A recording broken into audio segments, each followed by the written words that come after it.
me and Russell, we are Comicaplooza podcast. We are here. Also, other podcasts you guys named yourselves off. Okay, we'll start off. Welcome, y'all. We are Alex and Tim. We are the fastest rising Houston podcast called Raw Cognizance. We are happy to be here to speak some more. I'm Michael Carroll alongside Jennifer Chang. and we are Comicast, the half of Comicast, the other one's fake and didn't show up. So. I am Chase Austin and my co-host. I'm Bryce Levi. We are the hosts of the Movie Gap, Houston's slowest rising podcast. And we are really glad to be here today, so thank you. And I'm Russ. I'm the other half of the Comicaplooza podcast. Had a real life mate Chris over there. You guys were downstairs, weren't you? Yeah. Y'all been making moves. Dude, I wanted to be on that Dune panel, but I had to go. Russell told me I had to go. But this panel is basically about the current state of the MCU. Now that's a fully loaded question. The current state of the MCU. I'm pretty sure everybody has a bunch of opinions about it, but who wants to go first? Because I'll get booed out of this place right here. Why? I think you should. Yeah, I want to hear this. Yes, please, go first. The current state of the MCU without getting too political. But or should I say, instead of saying the MCU, should I say the MCU? No, I'm not gonna. But no, I think after Endgame, it was 10 years of I don't know how many movies, 18 movies at once, and I think the current state of the MCU is in that little stride where it's like, hey, let's chill out for a little bit, but then we have the TV shows that don't amount to nothing, we have the movies that don't do anything, and then we have these shows that are coming out that are putting these characters that no one cared about in the forefront, but are they going to sell? Who knows? Russell, what do you think?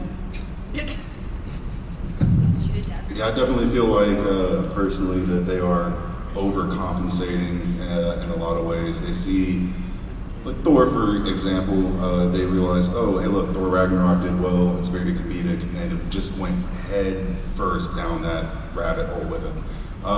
It's a lot of, I guess the best way to put it is just overcompensation. Anybody else want to chime in?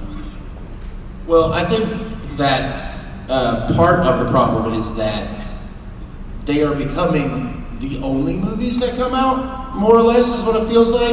And because of that, they have pushed every other type of thing out of the market. Like the small comedy doesn't exist. We're not going to get, I don't want to say another Hangover, but like the Hangover, the first one. We don't get those kind of comedies anymore that really come out and are a surprise hit because the MCU is taking over of that. So if they are going to take over, they need to do a better job at breaking it up. So if they are going to do a horror one, don't just have the Doctor Strange be kind of have horror elements and call it a horror, or do Thor Love and Thunder and call it a comedy when it's not funny. Like if you're going to be a funny one, be a funny one. It's just the whole movie is just commentating on what's going on to the point where nobody cares what's going on because you're lessening what is happening in the film. You know what I mean? So good story writing, good scripts, and that's what's suffering to build these bigger universes. Instead of using it to their advantage, they're forcing it in. You know what I mean? That's what made the first 3 or 4 phases or whatever that led up to Endgame really work, is that it built into it and they had all these little things that they could play with that could plug into place and build a bigger puzzle. Where now it's just we're throwing all the puzzle pieces and just taping them together is what it feels like. Well, I think the first 3 phases, they had a heading, which was the Infinity Stones, which was Thanos, and that was a heading. And I feel like these movies that are coming out now after Endgame are okay, back in the phases, okay, Thor led to this, Captain America led to that, so on and so forth. But now we just have these one standalone movies like Ms. Marvel or the TV shows. Loki, I think, is the only show that has led into something, which is Kang the Conqueror. So we think. We don't know yet. But all these shows don't have a, hey, this leads to this leads to that. I think WandaVision was supposed to lead to, I think, Doctor Strange, but Doctor Strange was it wasn't a Doctor Strange movie. It was a Wanda movie. Yeah. And so there's no real heading. There's no real direction, which is weird because the same dude that had the first 3 phases is still doing these other phases, which I don't think he knows what he's doing. So I have a new take on this. Because the MCU spent 21 films building up to Endgame, I'm a little bit more patient because I know that's going to take a lot more to us to get back to that level.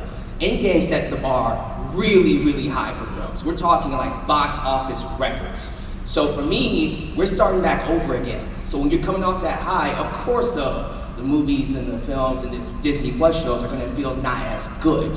So I'm going to be a little bit more patient and wait and see how things go on. But I completely understand where the panel's coming from, though. I don't know that I need the roadmap like right now. You know what I mean? Like I'm willing to ride along with them. Yeah. Because like I said this in our podcast panel last night, I think about where we were in 2008 with Iron Man, and we just came off of Miss Marvel, which is our first Muslim Pakistani woman in the MCU. Yeah. We came off Moon Knight, which depicted Egypt in a good way. Wonder Woman 1984. I like The Mummy. I mean, the movie was good. I mean, I can't lie about that. But like, we're getting into Which Mummy? Brendan Fraser. Okay. Oh yeah, that one. But like, we're getting into a point where I think we're like in a good spot. You know what I mean? It's not just a bunch of white dudes in costumes. You know what I mean? Like, I think it's in a better. But those are the most interesting characters. I don't want to say anything. Okay. Does anybody care about Miss Marvel right now? Does anybody want to see a Miss Marvel too? Okay. Okay, well, I can answer a couple of those things going on right now. First up, the reason they're doing a lot of these D-list characters is because they're trying to hit the Guardians of the Galaxy fame again. Because remember, before Guardians of the Galaxy movie, how many of us can say we knew about this? Same thing with Iron Man. Nobody cared about Iron Man. I mean, well, Iron Man, he had that cartoon back in the 90s that aired with that power block with Spider-Man and X-Men. So you I would say Iron Man was more of a B-list character. You knew him, but you didn't know him. Guardians of the Galaxy, unless you were a die-hard fan, you never heard of them, and they struck gold with that. So I think that with this new phase, what they're trying to do, they're trying to basically strike gold again, and it's just not hitting. With the Eternals, Shang-Chi, Miss Marvel, well maybe not Miss Marvel, kind of, but they're trying to hit strike again. And the second thing is this new phase. The reason the news phase happened is because of the behind-the-scenes stuff. Because James Gunn was supposed to lead the new phase. Because the new phase was supposed to be more cosmic, not the multiverse stuff. And if y'all remember, James Gunn got fired because of those X tweets he had, and that just threw everything out of whack. So they kind of had to scramble. That's kind of why everything's so directionless right now, and they're kind of pick up the pieces. Because Guardians of the Galaxy Volume 3 was supposed to be the first movie of Phase 4, but after that James Gunn situation, everybody had to scramble. So that's kind of why that. Why do you think that these films aren't hitting? What do you think's missing? What are the good? They don't know they don't know the material. At least with James Gunn, you knew the material. Like honestly, I consider myself a diehard Marvel fan, and not even I heard of the Eternals. Well, I feel like part of the problem is also us.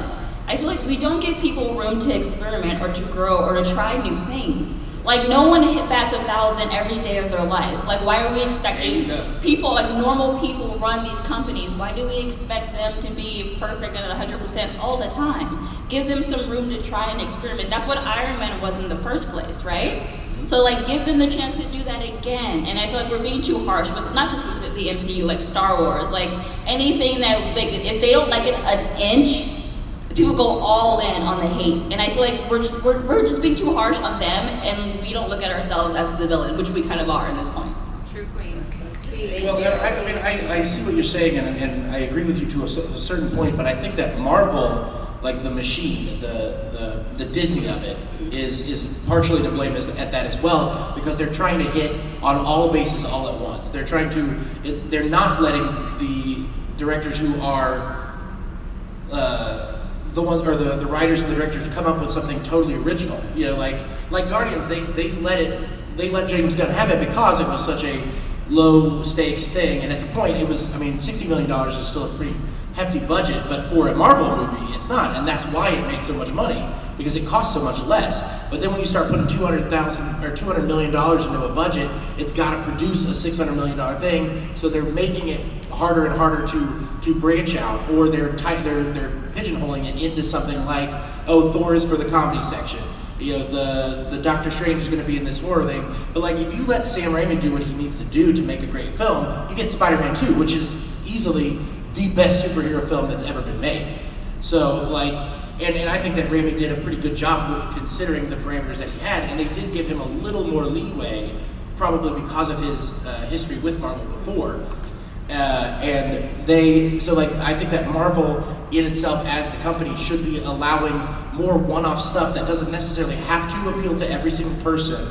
And I think they are doing that with Ms. Marvel and some of their shows, right? And I mean, Black Panther was culturally significant and an amazing movie, right? And it blew other things out of the water.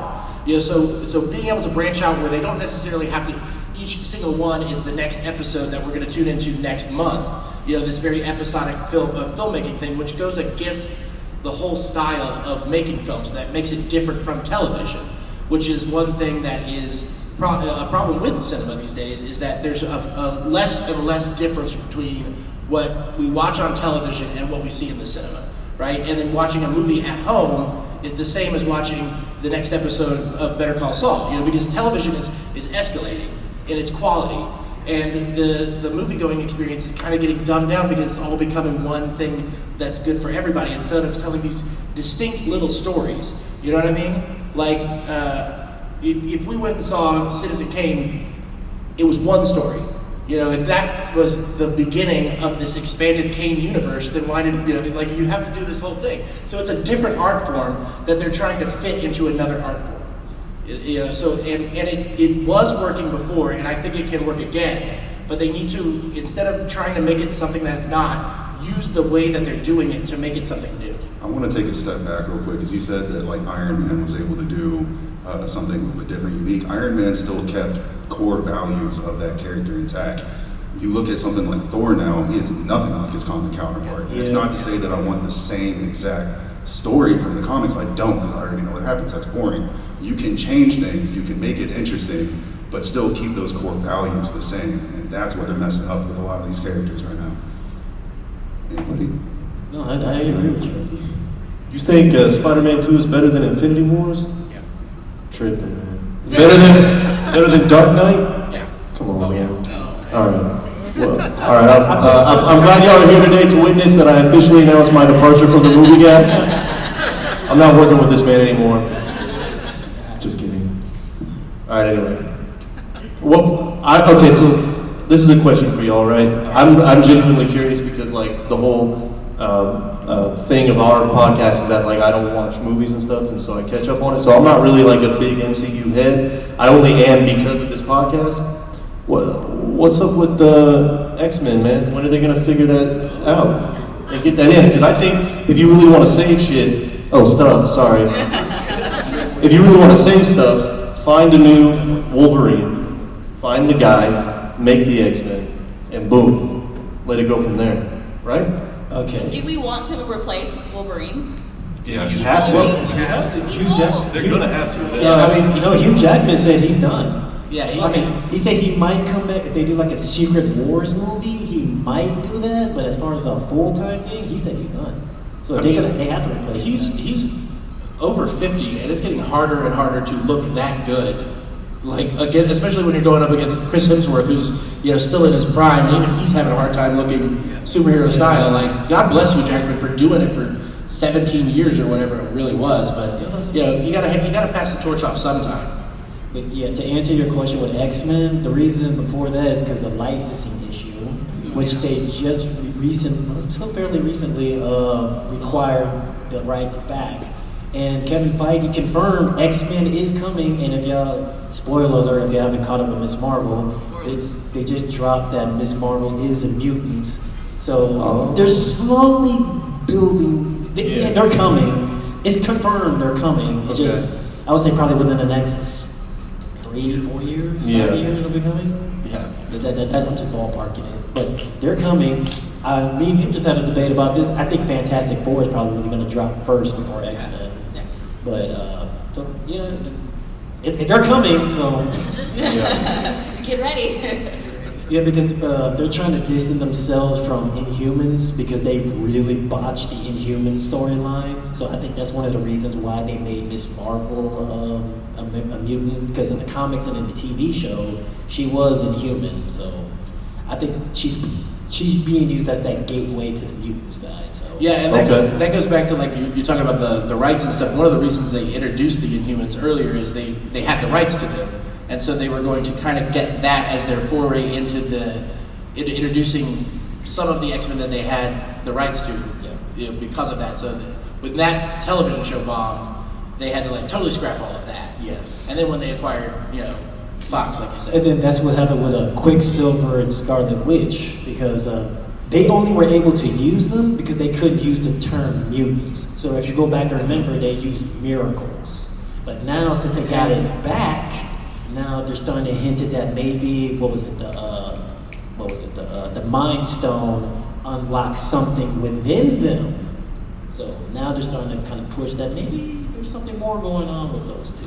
Well, and I love how much like time and energy we nerds put into like, well, how are they going to introduce this thing into the MCU? When every single time they do it, it's like, well, Iron Man happened, right? And then they did the Hulk, and then it was like, well, how are they going to introduce Thor into the MCU? Like, how are they going to show that there's magic and gods? Thor comes out, guess what? There's magic and gods. We're like, oh my God, they did it! The same thing. Well, but Doctor Strange is a little different. What do they do? Well, they gave him a ring, and he's like, oh yeah, it's a thing. We're ready to accept it. So like, it will be a lot easier to do it, I think, than they do if they make a good film that matches up with it. Like Shang-Chi was excellent at keeping the stakes high, but bringing it back down to a smaller scale story. It didn't have to add something to the bigger picture as much, right? So, I think it really comes down to script, and scripts are the past few haven't been that great. And I think that's where. So we're saying you like that rabbit chicken butt thing? I just thought that movie was great. The rabbit chicken butt, what was that? Do you remember at the end of Shang-Chi when they made it to that little mirror? Oh yeah. Rabbit chicken What was his thing name? that had no eyes or a face. It looked like a Oh, I loved it. Yeah. Yeah, they had to be smoking something. I'm sorry.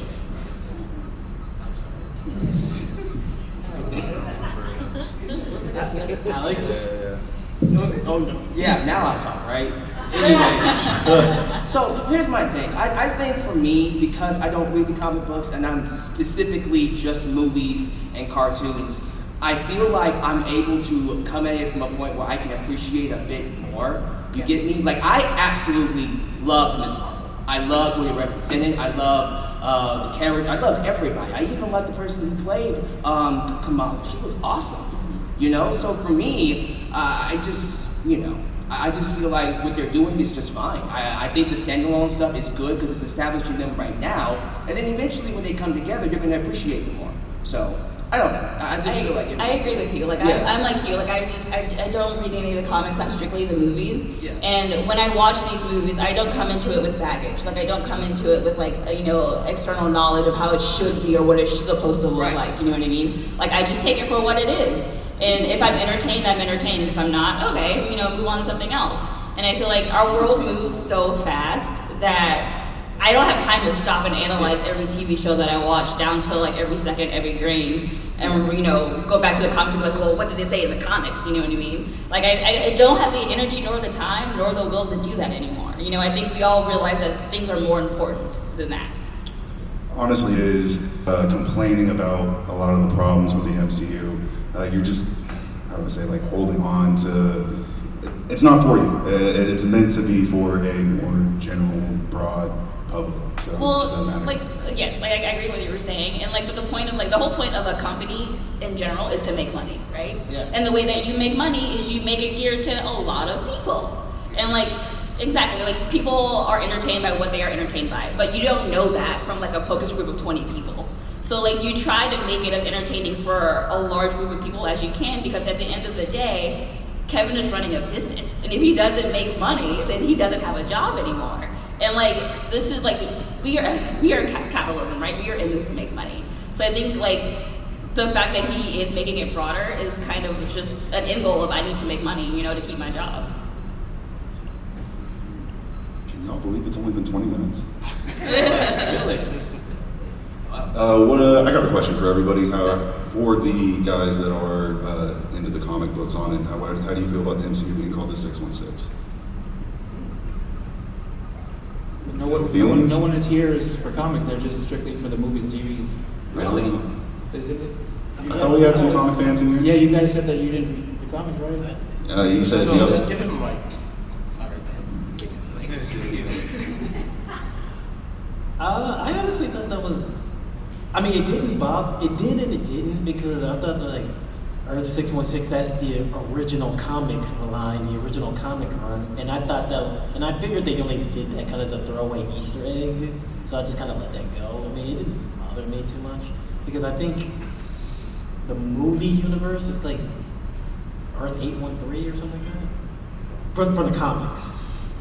Something like that. I don't know off the top of my head, but honestly, it didn't bother me too much. It was just like I just figured it was just a little throwaway Easter egg, so it was just like whatever. It's fine. It's fine. I mean, it's like Marvel, the main line, 616, I get it. I know Amon Vellani, who plays Miss Marvel, was like joking with Kevin Feige about like, oh, it's not really 616, but I mean, it's like, it's fine. Like, Right. it's the main continuity that we're all following, so, I mean, it's... Why not call it? Yeah, why not? And it's, to me, it's like, at this point, it's like live action comics to a certain extent because I am waiting for the next one to see where they go or, you know, what event are we going to get to next or what they're going to Let's get into that speculation. What do you think the next big event is? I think, well, I said this last night. I don't know that, I mean, we're going to get like a big event, I think. And I think, I'm assuming most of us agree it's Secret Wars is like the big event, right? But like, I feel like we're getting to mini events as well because you have Midnight Sun little Easter eggs here and there. You have Young Avengers like lurking around, you know what I mean? Like you have different things that could lead into more like, you don't have to have the Avengers. I mean, you want it in theaters because you know that's going to make money, but you will have different moments where you have like a Thunderbolts on the way, and we've gotten those little threads at some point. So I feel like we're reaching a point where we'll get like Civil War in a sense, where it was like Avengers 2.5, right? That, like, I think we get mini events that will lead up to. Well, and I believe Feige had said like they're not doing another Avengers. Like, Right. Avengers are done. The Avengers are done. But yeah, like, you know, But something more team along up. those lines, Yeah, yeah, like yeah. another team up style thing. I know what you mean, yeah. No, he confirmed there's going to be another Avengers movie. He just wanted to basically start over first. Or start fresh. Establishing these new characters and whatnot. Exactly. So another Avengers is coming, and it's hinted at Secret Wars, but I think right now they all but confirmed Young Avengers is probably going to be first. That should be within the next. They can't do Secret Wars like right off the bat, like right Yeah, now. exactly. There's not enough. Like that's going to take time to like get to. Like I can't just do that next year. You know what I mean? Exactly. Like, Yeah, I think that's going to be. Yeah, I think Secret Wars is probably going to be like the next big like Infinity War Endgame. Right. Right. But yeah, we'll see. But I Which I'm think sure Infinity- the toy companies are excited about Secret Wars again. Oh, they're loving it. Yeah. If you didn't know, the comics of Secret Wars were literally designed to create totally new costumes for all of the heroes to sell a whole new line of comics. And that's why we got the black Spider-Man. That they invented the symbiote to make a black Spider-Man outfit. And they named it by having, they actually named Secret Wars by having, this is awesome, by having a like panel, like a focus group with kids, and they came up with, they had these kids all like, you know, do a focus group thing, and they came up with the two words that the kids found the coolest were wars and secret. So they put them together, and that was what it was called. It was called Secret Wars, because kids were like, I love wars and I love secrets. I mean, I do too. I mean, Yeah. it's pretty, I get it. I get it. You know. And like, who doesn't like symbiote Spider-Man? Like, that's the coolest looking things. I get it. The original, not Spider-Man 3. If I could ask a question now, so both like phase 1 and phase 2, like I used to watch all the movies like opening weekend, opening night if I could, but recently I have not been doing that. Don't tell Marvel that. But like, have you guys been catching every Marvel movie like opening weekend? And if you haven't, what's changed? Quality. I'm definitely tired of the Marvel formula personally.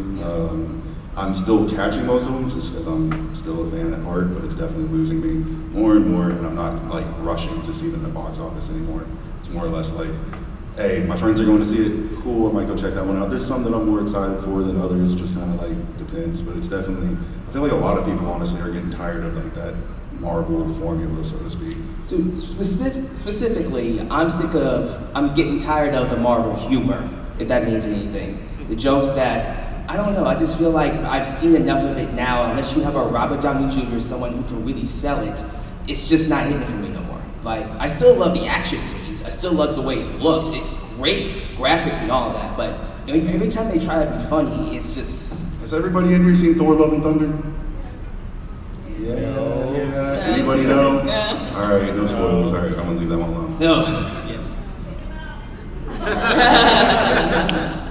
Does having Disney Plus change like your urgency to see it in the theater? Because like I've watched the last, excluding Thor, I've watched the last 2 Marvel movies on Disney Plus, like after it came out on Disney Plus.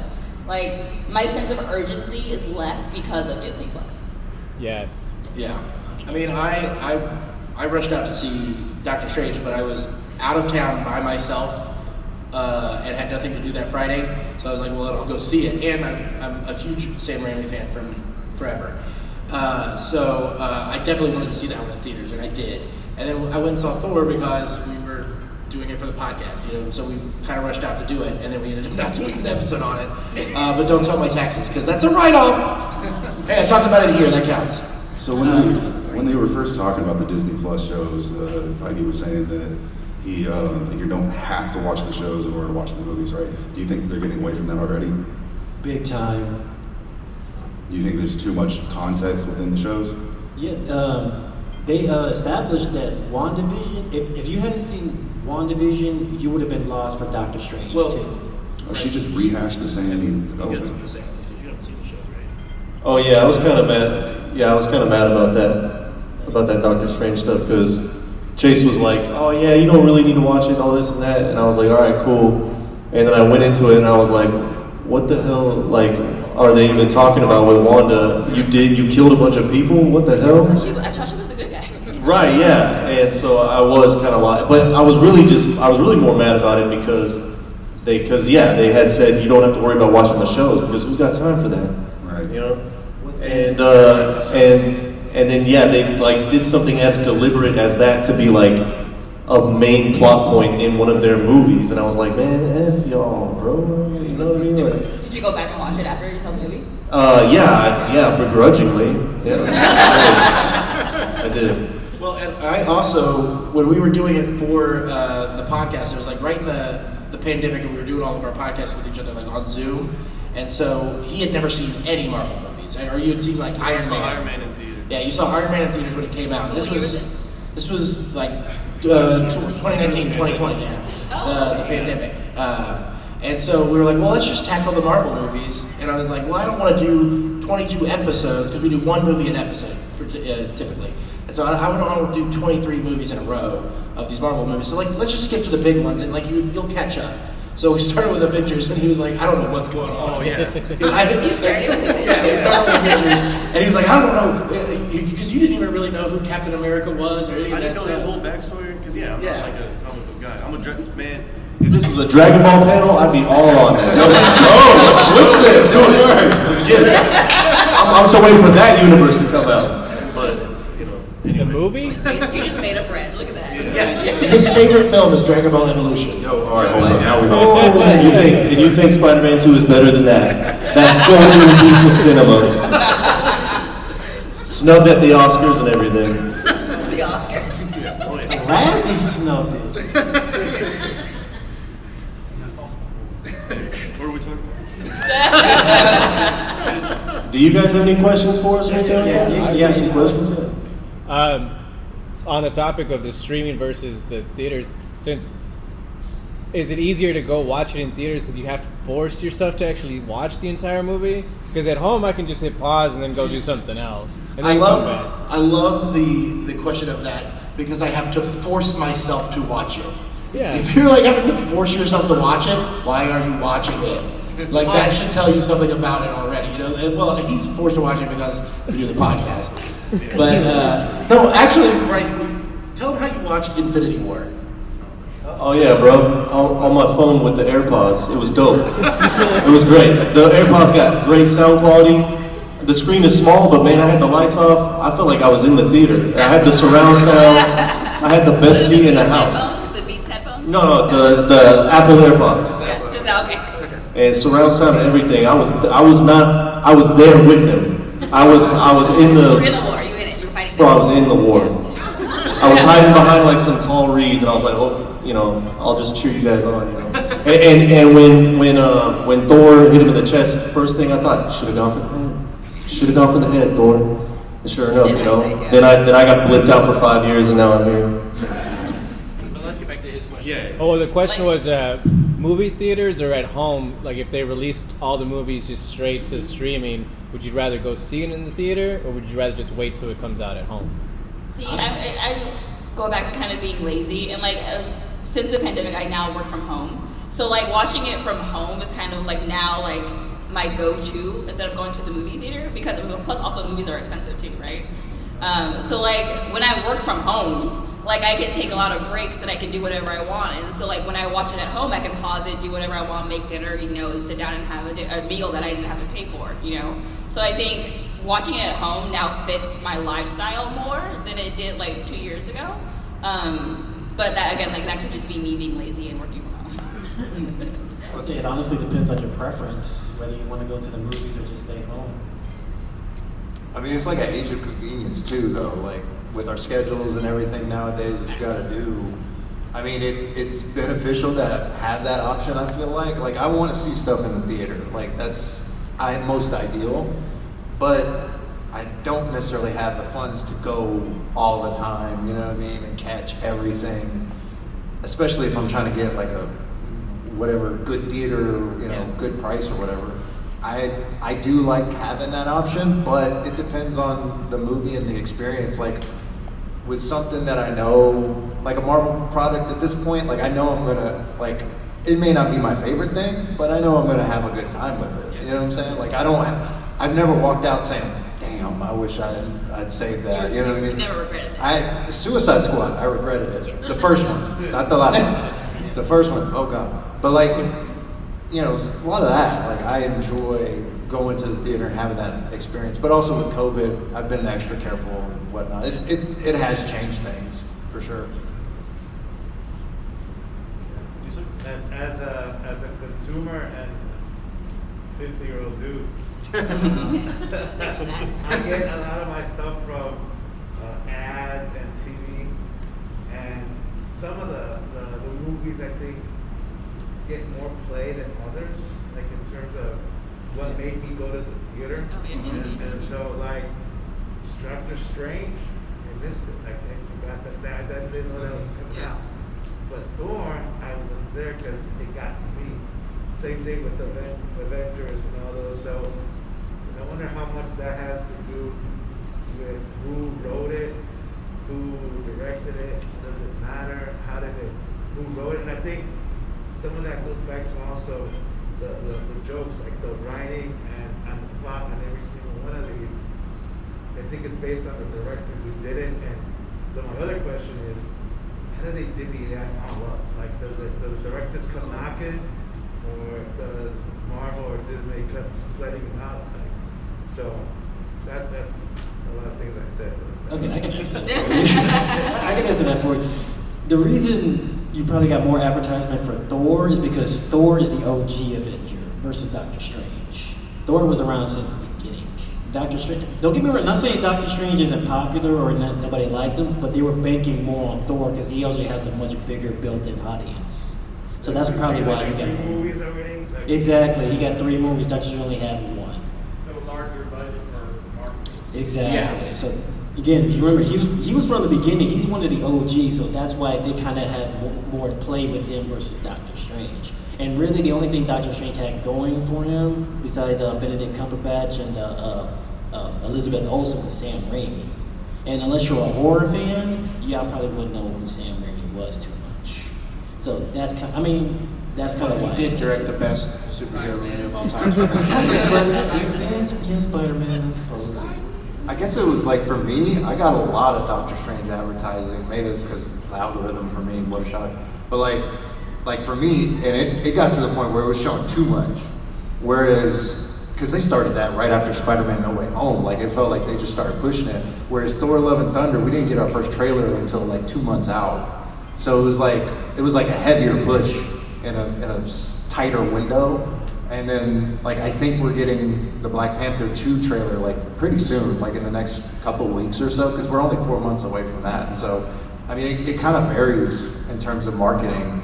And then with the directors, I think it was, at first, it was approaching young, up-and-coming ones, but now it feels like with Sam Raimi, Chloe Zhao, they talk about getting big-name directors, because there was an article about Kevin Feige wanted to, like, not worry about being there, being part of it. With Raimi, he didn't have to really like do too much, and because he's Sam Raimi, I trust him. You know what I mean? Like it's somebody like that. Chloe Zhao, I trust her. Big name directors, I don't know if that's like going to be the system for sure, but it varies. I think it just depends on the character and the fit. Like somebody like Mohamed Diab, who just did Moon Knight, I think he just made sense for that project. Well, and I think that, a lot of it, no director's gonna say no because it's so much money. Right, yeah, and it's a guaranteed thing in their career. But it's also gotta be a director who's willing to give up certain amounts of control of their own project, because like part of the reason that some of these movies all end up kind of just looking like dishwater is there's just a lot of the cinematography and the things that are taken away from the director's abilities, especially in the action sequences and stuff, where they're all pre-vised before they even have like a real script and everything, and they even start shooting. But I know that I got a lot of ads, maybe that was just targeted at me for for the Spider-Man one. And that's maybe because I have like a Google alert for Alfred Molina, Dr. Octopus on my computer because of Spider-Man 2. Spider-Man 2. So Alfred Molina, guys, in Spider-Man 2, it is the best villain performance you will ever see. He goes from... Although I will say, we were watching, I was watching one of those Bravo shows with my wife. It was either Below Deck or Housewives or something.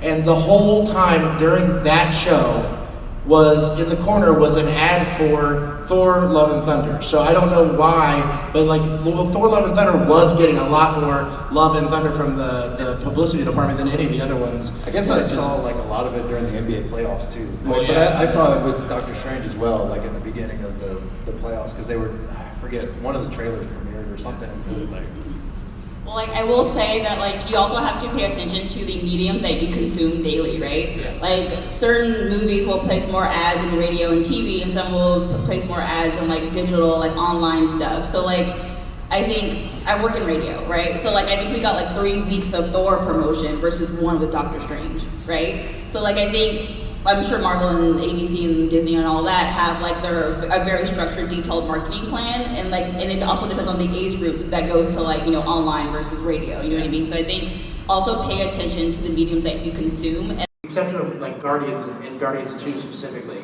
most of them are all just very grained and washed out, and I'm tired of seeing that. Like, it's just too digital. Like, I want to see some film quality stuff. Make it organic. I mean, X-Men. I want to see the X-Men. And I swear to God, like, and I'm kind of mad at myself because I didn't, as I explained earlier, I stopped after the first Iron Man, and I saw how ridiculous it was getting with all the movies from a like early point, and they all started coming together, and I was like, I don't got time for that.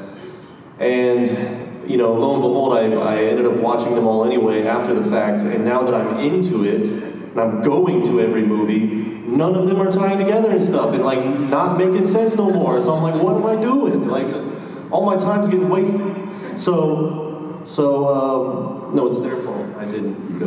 Okay, Jason. Anyway, no, but so I want to see the X-Men. That's it. Long story short. at least he's consistent. My reference is very specific. Like, I would like to see more of like what we saw in like the Winter Soldier, Falcon series. Is like when they talk about what it means for a black man to be be Captain America and what that means for him. And not only like do we see the internal like struggle of it, but like he talked about it with other, with other people. Like I want to see more of that, not necessarily like all the bad things about like what it means like with racism and all of that, but like I just want to have a conversation and a realistic one. Like that felt really realistic. It wasn't just kind of like a glossing over of the subject and trying to make it all tied up and like pretty with a bow. Like it was honest, and I would appreciate more of that because you feel seen, or at least I felt seen, and the people in my community felt seen. And it was, again, like it didn't tie up with a bow because we all know that none of that will be tied up with a bow. You know what I mean? So I think I just want more of that. Conversations with Isaiah Bradley were really good. I can't follow that. I would say like more. I know, right? I would like more stuff like tackling that type of material. That's the real answer. The joke answer is Yelena Belova. I want more Florence Pugh, like more macaroni and whatnot. I agree with all you guys. Same, I suppose. More balance, more conversations, all that is great. I'll take that. I would like it to be fun again. Because when we all used to get excited, because y'all remember the hype for Infinity War and Endgame? That was nothing we have ever seen before. Everybody, they didn't even have to show a single second of footage if they still would have made $1 billion on the set. I mean, the last movie I had fun with was Spider-Man No Way Home, and that movie was an accident. And who was Dr. Octopus in that? Well, remember, that wasn't the original plan for No Way Home. They only made No Way Home as a response to the Flashpoint movie, because they were bringing Michael Keaton back as Batman. So Marvel decided to beat them to it by bringing back the OG villains from Spider-Man, Tobey Maguire and Andrew Garfield. And they struck gold with that, because again, FYI, Spider-Man No Way Home was a happy accident. So on that note, rate the MCU 1 out of 10. Currently, all together. I'm going first. I mean, it's at an 8 right now for me. I'm enjoying it, so we're good. 8 out of 10.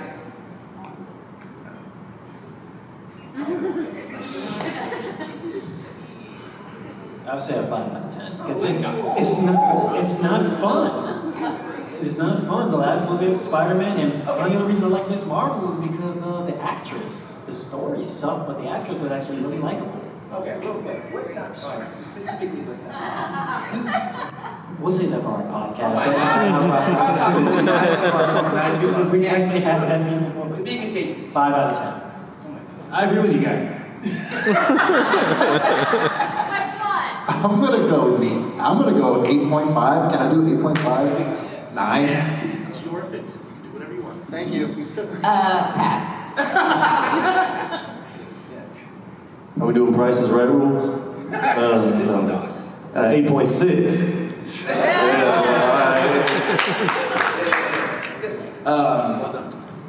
Out of 10 Spider-Man 2s, I give the MCU in its current state 7.35 Spider-Man 2s.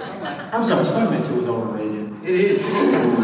Look, it starts. You don't get the microphone. No, no. You've already got rid of the thing. And then he has the mentor in Dr. Octopus. Why? I'll keep it simple. I'm going to go with the 6. And this was Comicpalooza's mashup Comicast. Thank you. Listen to our podcast. We are on, the Movie Gap is on Spotify, iTunes, everywhere that you can get any podcast. You can also find us on crosstheshreamsmedia.com along with like 10 to 15 other sister shows. So check us out. And come see me for a sticker. Thanks, guys.